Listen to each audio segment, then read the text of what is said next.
ఐదు సంవత్సరాలు విధ్వంసమైనటువంటి రాష్ట్రాన్ని మళ్ళీ పట్టాలెక్కించి మరి పనిచేస్తూ ఉంటే ఈవేళ ఈ ఆంధ్రప్రదేశ్ రాష్ట్రంలో కనీసం ప్రతిపక్ష హోదా కూడా దక్కనటువంటి పార్టీ ఈరోజు ఒక విధ్వంసకరమైనటువంటి విద్వేషపూరితమైనటువంటి రాజకీయాలు ఈరోజు ఆంధ్రప్రదేశ్ రాష్ట్రంలో చేస్తున్నటువంటి పరిస్థితి. ఇటువంటి పార్టీ ఏదైతే గొడ్డల పార్టీ అని ఏదైతే ఇవాళ రూపాంతరం చెందిందో, ఇటువంటి పార్టీ ఈవేళ భారతదేశంలో ఏ రాష్ట్రంలోనూ కూడా ఇటువంటి నాయకత్వం, గొడ్డల పార్టీ నాయకత్వాన్ని ఎక్కడ కూడా చూడాల. ఎందుకంటే ఆయనకి తల్లి అయినా చెల్లి అయినా సొంత చిన్నాన్న చెల్లి అయినా ఎవరైనా ఒకటే. ఇంకా తల్లి చెల్లి సొంత చిన్నాన్న చెల్లినే చూడనటువంటి వాళ్ళు ఈ ఆంధ్రప్రదేశ్ రాష్ట్ర ప్రజల మీద మమకారం ఉంటుందని ఎవరూ కూడా ఆశలు పెట్టుకోవాల్సినటువంటి అవసరం లేదు. ఆయన దృక్పథం, ఆయన యొక్క క్యారెక్టర్ ఇవన్నీ మనం చూస్తున్నాం. సొంత బాబాయిని గొడ్డల వేటికి వేసేసినటువంటి వ్యక్తి గొడ్డల పార్టీ. ఎందుకు ఈ మాట చెప్తున్నానంటే, రోజుకో మాట, పూటకో మాట, పేటకొక మాట, ఇది ఆ గొడ్డల పార్టీకే చెల్లినటువంటి పరిస్థితి.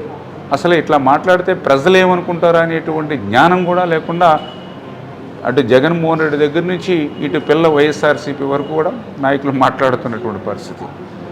ఈవేళ ఏదైతే రాజధాని అంటే ఇదేదో ఆ ప్రాంతానికే పరిమితమైంది కాదు. ఈవేళ హైదరాబాదు, ఈవేళ తెలంగాణ మిగులు బడ్జెట్ రాష్ట్రంగా ఉంది అంటే 62% ఆదాయం హైదరాబాద్లో వస్తుంది కాబట్టి ఈవేళ తెలంగాణ మిగులు బడ్జెట్ రాష్ట్రంగా ఉంది. ఈవేళ కర్ణాటక, బెంగళూరు నుంచి వచ్చేటువంటి 58% ఆదాయంతో ఈవేళ కర్ణాటక రాష్ట్రంలో అభివృద్ధి సంక్షేమ కార్యక్రమాలు ముందుకెళ్తూ ఉన్నాయి. ఈవేళ 60% ఆదాయం ఒక్క చెన్నై నుంచే తమిళనాడుకు వస్తుంది కాబట్టి ఈవేళ అక్కడ సంక్షేమ అభివృద్ధి కార్యక్రమాలు చేసుకుంటూ ఉన్నారు. ఇట్లా ఏ రాష్ట్రానికైనా సరే ఒక 50 నుంచి 70% ఆదాయం వచ్చేటువంటి రాజధానుల ద్వారా ఆ రాష్ట్రాల్లో ఆర్థిక సంపద సృష్టించుకుని అభివృద్ధి సంక్షేమం ముందుకెళ్తూ ఉంటే, దురదృష్టవశాత్తు రాష్ట్ర విభజన వల్ల రాజధాని కోల్పోయినటువంటి ఆంధ్రప్రదేశ్ రాష్ట్రంలో మళ్ళీ భవిష్యత్తులో విద్య, ఉద్యోగ, ఉపాధి అవకాశాలు కల్పించి మళ్ళీ ఈ రాష్ట్రంలోనూ కూడా పారిశ్రామిక అభివృద్ధి చేసి సంపద సృష్టించి 175 నియోజకవర్గాలకు ఇవ్వాలనేటువంటి ఆలోచనతో ప్రపంచంలో ఎక్కడా లేనటువంటి విధంగా ఒక సెల్ఫ్ ఫైనాన్స్ ప్రాజెక్టుగా అమరావతి, ఎందుకంటే అమరావతికి ప్రభుత్వం నుంచి ₹1 ఖర్చు పెట్టిన అవసరంలా సెల్ఫ్ ఫైనాన్స్ ప్రాజెక్టుగా అమరావతి తిరిగి ₹1,00,000 కోట్ల ఈ ఆంధ్రప్రదేశ్ రాష్ట్రానికి ఇచ్చేటువంటి ఒక ప్రాజెక్టుని ఈవేళ రూపకల్పన చేసి దాన్ని ముందుకు తీసుకెళ్తూ ఉంటే ఈవేళ జగన్మోహన్ రెడ్డి మాట్లాడేటువంటి మాటలు తొగ్గులక్క కూడా మరి ఆశ్చర్యపోయేటువంటి విధంగా, తొగ్గులకు సైతం అసూయపడేటువంటి విధంగా ఈవేళ జగన్మోహన్ రెడ్డి మాట్లాడుతున్నటువంటి పరిస్థితి. మొన్న చూసాం మనం. ఆ రోజు 14, 19 ఆ రోజు నేను కూడా ఎమ్మెల్యేగా ఉన్నాను అసెంబ్లీలో. ఆ రోజు జగన్మోహన్ రెడ్డి ఏం చెప్పాడు? ప్రతిపక్ష నాయకుడిగా 30,000 ఎకరాల పైబడి రాజధానికి ఉండాలి, అమరావతిని స్వాగతిస్తున్నానని చెప్పాడు. ఆ రోజు 2019 ముందు మగాడిని కాబట్టి ఇక్కడ ఇల్లు కట్టుకున్న ఒక అంగుళం కూడా అమరావతి కదలదని చెప్పాడు. మరి 2 మాటలు కూడా అమరావతిని స్వాగతిస్తూ చెప్పింది జగన్మోహన్ రెడ్డిగా. మళ్ళీ 19లో అధికారంలోకి వచ్చిన తర్వాత 151 సీట్లు ఇస్తే 50% ఓట్లు ఇస్తే మాట తప్పి మడమ తిప్పి అమరావతి కాదు 3 ముక్కలు అన్నావు. ఓకే, నీ పాలసీని మార్చావు.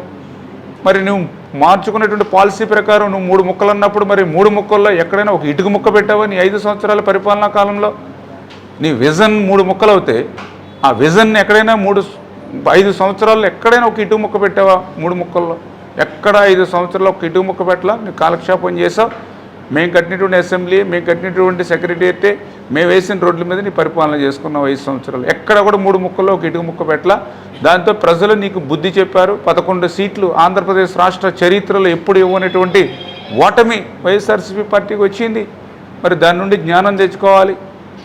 కానీ మళ్ళీ ఈరోజు మరింత కక్షపూరితంగా ప్రజల మీద వ్యవహరిస్తూ ఉన్నాడు. అంటే తన ఓటమికి కారణమైనటువంటి ప్రజల మీద కక్ష తీర్చుకోవాలనేటువంటి ధోరణితోటి ఈరోజు గొడ్డల పార్టీ రాష్ట్రంలో ఉన్నటువంటి పరిస్థితి. ఎందుకంటే నిన్నగాక మొన్న చూసాం, మావిగన్ అంటూ ఉన్నారు. ఏదైతే మచిలీపట్నంలో మా, విజయవాడలో వి, గుంటూరులో గన్, మళ్ళీ ఆ మావిగన్. మళ్ళీ మొన్న 10 రోజుల క్రితం మావిగన్ కాదు విజయవాడ అంటూ ఉన్నాడు. మళ్ళీ ఆయన మంత్రివర్గంలో లేకపోయినప్పుడు కూడా సకల జనుల శాఖ మంత్రిగా చేశాడు సజ్జల రామకృష్ణారెడ్డి. ఆయన ఒక మాట చెప్తాడు. నిన్న పెద్దిరెడ్డి చెప్తూ ఉన్నాడు, 3 రాజధానులు కాకపోతే 30 రాజధానులు కట్టుకుంటామని.